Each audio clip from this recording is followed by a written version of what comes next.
मित्रों नमस्कार। सुधीर पांडे पूर्वांचल के YouTube चैनल पर आपका स्वागत है, अभिवादन है, अभिनंदन है। बात करेंगे जेडीयू और आरजेडी दोनों बहुत परेशान है। किस बात को लेके? तो मध्य प्रदेश में मोहन यादव करके पिछड़ों के नेता मुख्यमंत्री के रूप में घोषित किए गए हैं। तब से बहुत बिलबिलाए हुए हैं। क्या आरजेडी और जेडीयू घटना मध्य प्रदेश में हो रहा है और भूकंप आ गया है बिहार में। बहुत तड़पन है, बहुत दर्द है, बहुत प्रॉब्लम है। प्रेस कॉन्फ्रेंस पे प्रेस कॉन्फ्रेंस किया जा रहा है। कहें भैया? तो अब नहीं, चूंकि बहुत आरएसएस के मेंबर हैं, बचपन के स्वयंसेवक हैं, कट्टर हिंदुत्ववादी हैं, विचारधारा है पिछड़ों के। आज तक कभी ऐसा ऐसा अवसर तो दिया नहीं इन लोगों ने, कभी ऐसा अवसर नहीं दिया। तो अब जब वह बन रहे हैं, वह आएंगे बिहार, और बिहार में आके बिहार के मंचों से जब एक मध्य प्रदेश का मुख्यमंत्री यादव बिहार में गरजेगा और वह हिंदुत्व की बात करेगा, तो पिछड़े बढ़ चढ़ के हिस्सा लेंगे, आएंगे और इनकी कलई खोलेगा वह आदमी। इससे पागल हो गए, बहुत अंदर तक खिल गए हैं। अब तक यह जो भी समीकरण बनाए थे, उस समीकरण को एक चाल से नरेंद्र मोदी, अमित शाह और भारतीय जनता पार्टी ने इनका किला ध्वस्त कर दिया है। दूसरी तरफ एक आदिवासी, आज तक इस देश में 70 साल की सत्ता और पिछड़ों के मसीहा कहे जाने वाले लालू यादव, मुलायम सिंह यादव, तेजस्वी यादव और तमाम बड़े बड़े नेता आए, लेकिन आज तक दलित मुख्यमंत्री किसी ने नहीं दिया। दलित राष्ट्रपति आज तक नहीं बनाया गया। दलित तो बनाया गया, लेकिन आदिवासी जो अच्छी संख्या है मध्य प्रदेश, छत्तीसगढ़, गुजरात के कुछ क्षेत्रों में ले लीजिए, राजस्थान में, तो एसटी शेड्यूल ट्राइब्स से एक तरफ राष्ट्रपति बना के प्रधानमंत्री ने यह दिखाया कि भारतीय जनता पार्टी के साथ कौन है और किसको किसको वह बड़े पदों पे स्थापित कर सकती है। इसी तरह से छत्तीसगढ़ में अब मुख्यमंत्री बनने जा रहा है एक आदिवासी। इसके साथ साथ पिछड़ों के यादव, मुलायम सिंह की सरकार आएगी, तो आप जानते हैं कौन मुख्यमंत्री बनेगा। अगर लालू यादव की सरकार अगर बहुमत में विधायक जीत जाते हैं, तो आप जानते हैं कि किसकी बनेगी सरकार। लेकिन क्या भारतीय जनता पार्टी में कोई यह तय कर सकता है कि मुख्यमंत्री कौन बनेगा? इवन नरेंद्र मोदी अगर इस समय तक हैं, वह भी पिछड़ों के ही बेटा हैं। भारत का गृह मंत्री भी पिछड़े समाज का ही है।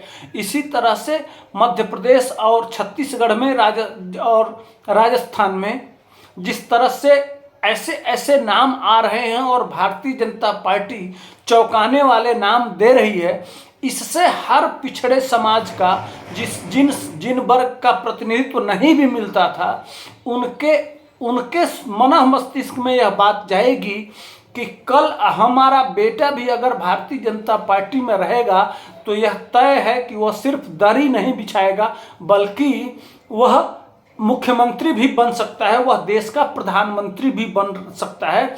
भारतीय जनता पार्टी ने जो विश्व देश को मैसेज देने का प्रयास किया है कि लोकतंत्र का असली मतलब क्या है, राजतंत्र नहीं, जो तेजस्वी यादव भी कहते हैं कि, और तमाम बड़े बड़े नेता अंबेडकर की बात तो करते हैं, बड़ी बड़ी बातें लोकतंत्र और संविधान की बात करते हैं। बाबा साहब अंबेडकर ने कहा था कि अब राजा के पेट से राजा पैदा नहीं होगा, अब जनता के वोट से राजा पैदा होगा, तो उसमें सबकी हिस्सेदारी होगी। एक तरफ हिस्सेदारी की बात करते हैं तेजस्वी यादव, एक तरफ हिस्सेदारी की बात करते हैं नीतीश कुमार।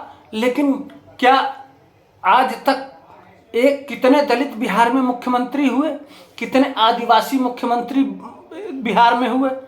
एक तरफ भारतीय जनता पार्टी लगातार जो देश को मैसेज दे रही है, अब बताइए पिछड़े और दलित किसके ऊपर विश्वास करेंगे कि कौन हमको छला है और कौन जो स्पष्ट रूप से दिखाई दे रहा है।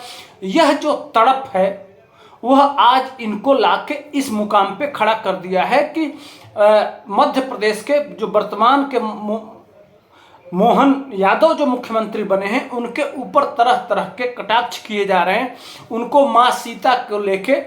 जबकि हकीकत यह है कि एक महिला की समस्या थी, उसका पति छोड़ दिया था, मुसलमान पति, और उसकी जो समस्याएं थी उसको लेके वह उदाहरण के स्वरूप में कुछ कह दिए थे माँ सीता को कि माँ सीता के साथ इसी तरह से जैसे उदाहरण के स्वरूप में कह दिए कि उनके साथ भी उसको लेके कहे थे कि इसको तलाक हो गया।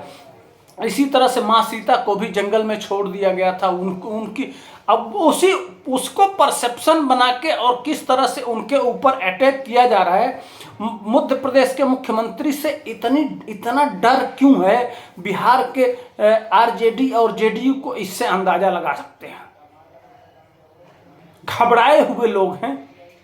असल में जो मध्य प्रदेश के मुख्यमंत्री हैं वह है स्वयंसेवक, वह आरएसएस के और कट्टर हिंदुत्ववादी। उनका बयान मैं लगा दे रहा हूं, आप उनका बयान सुनते जाइए। पहले बयान सुन लीजिए, फिर आगे इस पे चर्चा करूंगा। अब कहीं ना कहीं चर्चाओं का बाजार गर्माता हुआ नजर आ रहा है शिक्षा मंत्री की तरफ से। और उस सीता माता के बच्चों को जंगल में जन्म देना पड़े और वो माता इतने कष्ट के बावजूद भी अपने पति के प्रति कितनी श्रद्धा करती है कि वो इतने कष्ट को भूल करके भगवान राम के जीवन की मंगल कामना करती है। भगवान के राम के गुणों को बताने के लिए उन्होंने अपने बच्चों को भी संस्कार दिए। आमतौर पे आज का समय हो तो ये तलाक के बाद वाला जीवन समझ लो, किसी को घर से निकाला दे दो तो वो हुए क्या उसका अर्थ। लेकिन ऐसे कष्ट के बाद भी संस्कार कितने अच्छे के लव कुश पुनः रामायण याद दिला रहा है भगवान। बयान सुन लिया आपने। बयान अब अंदाजा लगाइए कि ये एक सिर्फ बिहार के जेडीयू और आरजेडी की बात नहीं है। चाहे वो ममता बनर्जी अगर सत्ता छोड़ती हैं तो ममता बनर्जी का भतीजा तैयार है। बहन कुमारी मायावती दलितों की राजनीति करती हैं, उनका भतीजा तो था, उसको अपना उत्तराधिकारी घोषित कर चुके हैं। इसी तरह से लालू यादव अपना उत्तराधिकारी घोषित कर चुके हैं। ठीक है, जेडीयू के नीतीश कुमार अपना उत्तराधिकारी तो नहीं बनाए हैं, लेकिन अगर पुनः जेडीयू अगर बहुमत में सरकार आती है तो क्या नीतीश कुमार छोड़ेंगे कुर्सी? नहीं छोड़ेंगे। यह तय है कि नीतीश कुमार को ही बनना है, पहले से ही तय होता है। इसी तरह से कांग्रेस के राजकुमार हैं, इसी तरह से दक्षिण की तमाम पार्टियां हैं। यह जो नरेंद्र मोदी जो परिवारवादी पार्टियों का नाम लेके जो करते हैं, और एक तरफ भारतीय जनता पार्टी का चरित्र एक आम दरी बिछाने वाला कार्यकर्ता भी मुख्यमंत्री बनेगा। यह जो अंतर जनता के बीच में जो मैसेज के माध्यम से साफ जा रहा है, उसके साथ साथ काम करने की भी, जैसे मान लीजिए इस समय बिहार के मुख्यमंत्री जो भी योजनाएं ला रहे हैं वह 2024 के चुनाव को देखते हुए या सारे चाहे वह जाति जनगणना हो, चाहे आरक्षण हो, चाहे अब तरह तरह की प्रलोभन की बातें चल रही थी।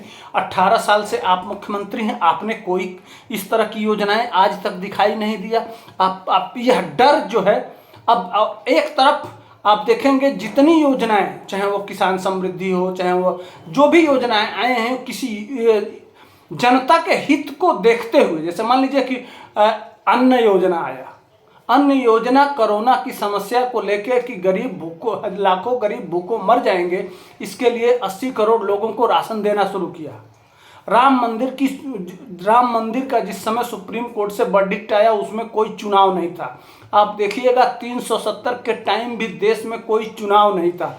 हमेशा जो देश की जरूरत की चीज़ें और अति महत्वपूर्ण होता है वह चुनाव को देख के नहीं बल्कि जनहित को देख के भारतीय जनता पार्टी काम करती है।